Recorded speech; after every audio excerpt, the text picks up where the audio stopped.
किसान साथियों नमस्कार। ये जो है हमारा खेत है और आप देख रहे हैं खेती हमारी धरोहर यूट्यूब चैनल। किसान साथियों ये जो है इसमें रोपीज जैसे पूरी तरीके से धान की जो है चलाई हो चुकी है। जैसे कि आप देख पा रहे होंगे कि पूरी तरीके से खेत जो है अब पौधे से भर चुका है और इस तरीके से है। आज हम लोग बात करेंगे जिंक के बारे में। तो जिंक जो है हमारे धान की फसल में बहुत इम्पॉर्टेंट खाद है। हालांकि वो माइक्रो न्यूट्रिएंट्स है, सूक्ष्म पोषक तत्व है, मतलब बहुत कम मात्रा में उसकी आवश्यकता होती है, लेकिन आवश्यकता तो होती है। धान की फसल में आपको जिंक डालना बहुत ज़रूरी होता है और इसमें कुछ मैं जिंक की कमी बता देता हूँ। अगर आपके फसल में आपको जिंक की कमी देखनी है तो ये ऐसे जैसे आप पौधे देखेंगे तो ये जो नए पत्ते होते हैं वो जो है पीला दिखाई देता है, तो ये होता है जिंक की कमी। तो ये वाला पौधा जो है पीला दिखाई देगा, जैसे कि आपको दिखाई दे रहा होगा कि जो नए पत्ते हैं वो पीले पड़ जाते हैं। तो इस प्रकार से जो है जिंक की कमी खेतों में दिखाई देती है। अगर आपके जो पुराने पत्ते पीले पड़ रहे हैं तो समझ ले कि आपकी फसल में नाइट्रोजन की कमी है, यूरिया की कमी है।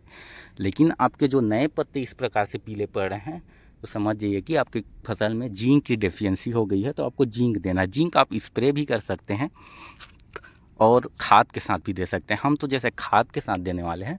तो जैसे कि आप मार्केट में कई प्रकार के जिंक आती है। जैसे आप 33% वाला जिंक दे रहे हैं तो उसमें जो है आपको 15% सल्फर भी मिल जाता है। तो आपको अलग से सल्फर डालने की आवश्यकता नहीं होती है। तो उसकी जो है अगर आपको 33% वाला जिंक देनी है तो लगभग आपको 5 से 6 किलो मात्रा जो है आपको यूरिया के साथ मिक्स करके आपको देनी होती है, जिससे जो है जिंक की पूर्ति जो है हो जाती है। और अगर आप जो है 21% वाला आपको मिल रहा है तो 21% में भी जो है आपको सल्फर मिल जाती है। तो 21% वाले को लगभग 7 से 8 किलो देनी होती है। और वहीं जो 12% वाला जिंक होती है वो इडिटे फॉर्म में आता है, चिलेटेड जिंक होती है। तो उसको जो है आप स्प्रे के माध्यम से दे सकते हैं। तो स्प्रे के माध्यम से देंगे तो आपको जो है प्रति एकड़ जो है 250 ग्राम की जो है आवश्यकता होती है, उतने में जो है हो जाती है। और वहीं अगर आप चिलेटेड जिंक को जो है जो 12% वाली जिंक आती है बहुत थोड़ा महंगी मिलती है, 33% वाली जिंक से, या 21% वाली जो जिंक होती है उससे थोड़ी महंगी मिलती है।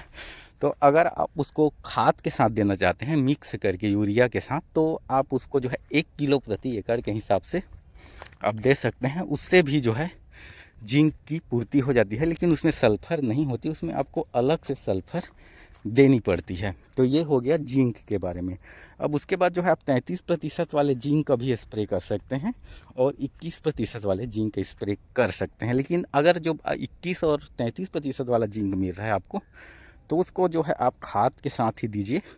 और जो है जो आप जो 12% वाली जिंक आती है उसके बारे में भी बता देता हूँ। जैसे कि आप 12% वाली जिंक दे रहे हैं तो अगर आप उसको स्प्रे में देंगे तो सही तरीके से स्प्रे नहीं हो पाता, क्योंकि खेत जो है गीला होता है और मिट्टी में जो है पैर घुसता है। आप स्प्रे करेंगे तो कई जगह जो है ज़्यादा मात्रा पड़ जाती है, तो उससे जो है पत्ते जल भी जाते हैं। तो आप उसकी 1 किलो मात्रा लेके भी उसको जो है खाद के साथ मिक्स करके जो है छिड़काव कर देंगे तो बहुत बेहतरीन आपको रिजल्ट देखने को मिलता है। जिंक जो है आपको मुख्य रूप से धान की फसल में को खैरा रोग से बचाता है और ख़ासकर जो है इस प्रकार से कल्ले बनने में भी बहुत सहायता होती है। जैसे इस प्रकार से 3 कल्ले, 4 कल्ले, 5 कल्ले जैसे आपके खेत में निकल गए हैं, जैसे कि आपको दिखाई दे रहा होगा मेरे खेत में 3 कल्ले, 4 कल्ले, इन 5 से 6 कल्ले इतना है। तो अगर आप जिंक डालेंगे तो जस्ट कल्लों की संख्या जो है बढ़ना स्टार्ट हो जाती है। तो अगर आप कल्ले जो है फुटाव के लिए भी जिंक डाल रहे हैं तो ये बहुत इम्पॉर्टेंट है। जिंक की बहुत अच्छी भूमिका होती है धान की फुटाव के लिए। और वैसे जैसे कि मैंने आपकी जिंक की डेफिशिएंसी बता दिया है कि इस तरीके से नए पत्तों में जो है पीला पड़ता है, तो इससे जो है जिंक की कमी होती है। तो समझिए कि आपकी फसल को जिंक की बहुत ज़्यादा आवश्यकता है। अगर आप धान की लगभग हर साल 2 क्रॉप ले रहे हैं, रबी और खरीफ दोनों में, तब तो जिंक की कमी बहुत देखने को मिलती है। तो आपको जिंक जो है कम से कम एक बार आपको देनी ही चाहिए। तो इस प्रकार से हमारी धान की फसल, ये वाला खेत और ये वाला खेत इसकी चलाई हो चुकी है। ये वाला खेत अधूरा है, पानी की कमी है। तो अगर अभी जो पानी के लिए, सिंचाई के लिए लगाए हुए हैं, तो फिर कल पानी हो जाएगा तो ये वाला चलेगा। उसके बाद नीचे साइड जो है स्टार्ट होगा। किसान साथियों फिलहाल ये हमारी फसल की अपडेट है।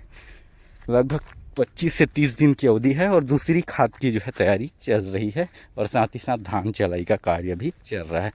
मुख्य रूप से ये जो है पान कंपनी की 154 धान की वैरायटी है और इसकी परफॉर्मेंस जो है अभी फ़िलहाल बहुत बढ़िया है। फिलहाल किसान साथियों, आज की वीडियो में बस इतना है। वीडियो आपको जानकारी लायक लगी होगी तो वीडियो का लाइक कर दीजिएगा, हमारे चैनल को सब्सक्राइब कर दीजिएगा। तब तक के लिए धन्यवाद। जय जवान जय किसान।